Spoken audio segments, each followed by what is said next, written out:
So, నా ప్లాన్‌లో భాగంగా వృందావన్, మథుర అన్నీ చుట్టేసి, దాని తర్వాత ఆగ్రాకెళ్ళిపోయి, దాని తర్వాత షిరిడీకొచ్చి, అక్కడి నుంచి శంషింగ్నాపూర్‌కెళ్ళడం అయితే జరిగింది.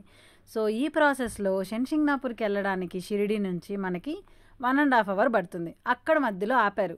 సో, చెరుకు రసం తాగుదామని డిసైడ్ అయ్యి చూస్తే వీళ్ళు ఇలా ఈ మెషిన్‌ని పెట్టుకొని మాన్యువల్‌గా సో, ఆవుకి కట్టి ఆవు ఎళ్ళేటప్పుడు అది క్రష్ అవుతుందనమాట.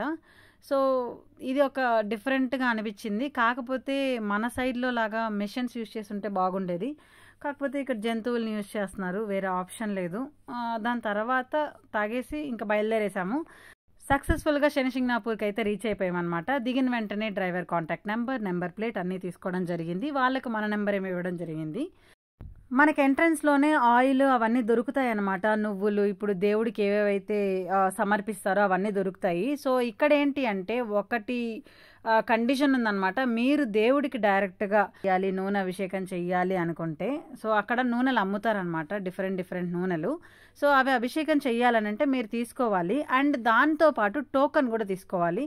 ఆ టోకెన్ తీసుకుంటేనే మీరు దేవుడి పైన అభిషేకం అనేది చేయగలుగుతారు. లేదు అనంటే కింద ఒకటి అంటే ఫిల్టర్ లాగా ఉంటుందన్నమాట. అక్కడ పోసేస్తే దేవుడికి రీచ్ అవుతుంది అని అంటారు. అదైతే నేను నమ్మను. ఎందుకంటే అది దేవుడికి డైరెక్ట్‌గా వెళ్ళే వే కూడా కాదు. సో, వేరే ఆప్షన్ లేదు. అండ్ అక్కడ క్యాప్చర్ చేయలేం. సో, నేను మీకు చెప్తున్నాను. అండ్ అంతేకాకుండా ఇక్కడ వెళ్ళేటప్పుడు చాలా పీస్‌ఫుల్‌గా ఉండింది. అండ్ అభిషేకాలు చాలా బాగా చేస్తున్నారు. ఇప్పుడు చూపిస్తున్నాను కదా! అక్కడ పూజారులు ఎక్కడ అయితే నిలబడుకొని అభిషేకం చేస్తున్నారో సేమ్ అక్కడికి వెళ్ళి అభిషేకం చెయ్యొచ్చు. 500 ఆర్ 1000 రూపీస్ పే చేస్తే.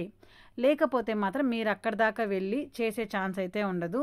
దూరంగా ఇప్పుడు నేను ఎక్కడైతే కెమెరా దగ్గర నిలబడుకొని చేస్తున్నానో అక్కడ ఒక ఫిల్టర్‌లా ఉంటది. దాంట్లో పోసేస్తే దేవుడికి వెళ్తుందంటారు. అది మనకి నమ్మబుద్ధి కాదు. ఏం చేయలేము. అండ్ డబ్బుండే వాళ్ళు లేకపోతే దేవుడికి చెయ్యాలి అభిషేకం ఏదైనా దోషాలు పోగొట్టుకోవాలి అనుకుంటే మాత్రం ఆ డబ్బులు పోయినా పర్లేదు. దేవుడికి డైరెక్ట్‌గా మీరు అభిషేకం చేసి ఆ యొక్క పీస్‌ఫుల్‌నెస్ తీసుకోండి. అండ్ ఇక్కడేంటి అంటే మ్యాక్సిమం మనకి దర్శనానికైతే డిలే అవ్వదు. ఎందుకంటే అందరికీ ఒకే వ్యూలో దేవుడు కనిపిస్తాడు కాబట్టి.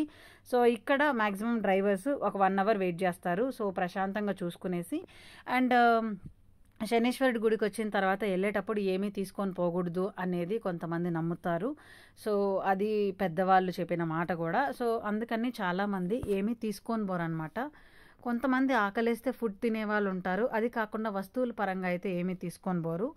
దారాలైతే కొంతమంది తీసుకొని వెళ్తూ ఉన్నారనమాట. సో, అది సంగతి. ఇది బయట వ్యూ. సో, చాలా ప్లెజెంట్‌గా ఉంది. అండ్ ఆర్కిటెక్చర్ కూడా చాలా బాగా అనిపించింది. అదంతా కూడా క్యాప్చర్ చేశాను.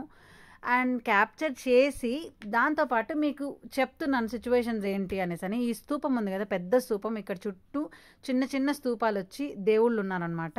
సో, నైట్ వ్యూ అయితే అద్దిరిపోయింది. అండ్ నేను స్టార్ట్ అయ్యింది ఒక 2:30కి అలా స్టార్ట్ అయ్యాము. 3:30కి రీచ్ అయ్యాము. సో, 4 నుంచి అయ్యి మాకు 1 అవర్ చెప్పారు. అంటే 5:30కి అంతా వచ్చేయమన్నారు. బట్ హారతి ఉన్నింది ఆ టైంకి. సో, హారతి మంచిగా చూసుకునేసి బయలుదేరాము. ఎందుకంటే ఎవరో ఒకరు లేట్ చేస్తారు ఖచ్చితంగా. ఆ వ్యాన్‌లో కంప్లీట్‌గా అందరూ తొందరగా టైంకి అయితే రారు. సో, నేను హ్యాపీగా ఆ హారతి చూసుకునేసి ఎంజాయ్ చేసి అంతా దేవుడిని మంచిగా సోల్‌ఫుల్‌గా చూసి అన్నీ క్యాప్చర్ చేసి మీకోసం మీ ముందర ఈ వీడియో పెట్టడం అయితే జరిగింది. సో, శనీశ్వరుడి గుడికి అంటే శనిసింగ్నాపూర్‌కి ఒక్కసారైనా లైఫ్‌లో వెళ్ళాలి అంటారు. ముఖ్యంగా శనివారం వెళ్తే చాలా మంచిది అని కూడా నమ్ముతారు పెద్దలు. సో, మీకు వీలు కుదిరినప్పుడు షిరిడీకి వెళ్ళినప్పుడు కరెక్ట్‌గా 1 ½ అవర్ లాగ్గొడితే వస్తుంది. అండ్ 200 పే చేస్తే వ్యానోడు చక్కగా తీసుకొని పోతాడు. అన్నీ చూసేసిన తర్వాత గుడంతా తీసుకొని చూసిన తర్వాత మళ్ళీ తిరిగి దింపేస్తాడు షిరిడీ దగ్గరే. సో, ఇంకెందుకు ఆలస్యం 200 రూపీసే హ్యాపీగా షిరిడీకి వెళ్ళిన తర్వాత 200 స్పెండ్ చేసి శనిసింగ్నాపూర్కి వెళ్ళి శనిదేవుణ్ణి అలా వెళ్ళి దేవుడా గ్రహచరాలు అన్నీ మంచిగా సెట్ అయ్యేలాగా ఏ పీడలు ఉండకుండా మమ్మల్ని మంచిగా దీవించు అని చెప్పేసి హ్యాపీగా దండం పెట్టుకునేసి వచ్చి షిరిడీలో అన్నీ చూసుకొని వెళ్ళొచ్చు. అండ్ నాసిక్ కూడా చూసామన్నమాట. అక్కడ ఏం క్యాప్చర్ చేయలేము. సో, ఆ వీడియో అయితే నేను చేయలేను. అది సంగతి.